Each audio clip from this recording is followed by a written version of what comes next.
Ben Süleyman Aydın, Özkan Aydın'ın babasıyım. Gördüğünüz gibi önümüzdür. Bu zalimlerin kapısının önündeyiz.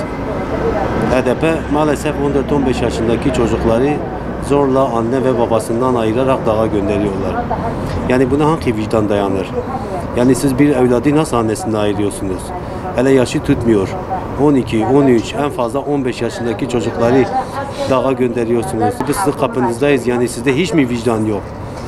Yani ey insan hakları. İnsan hakları nerede? İnsan Hakları Derneği başkanları. Sizde hiç mi vicdan yok? Hani insan hakları? Bizim çocuklarımız için insan hakları yok mudur? Herkese var, bizim çocuklarımıza yok mudur? Niye gelmiyorsunuz? Niye bu HDP ile konuşmuyorsunuz? Niye bu HDP'ye demiyorsunuz? Bu çocukların ne işi var dağda? Yani sizde de hiç mi vicdan yok? Yani ben buradan bütün Türkiye temsilciler, bütün Türkiye'ye sesleniyorum.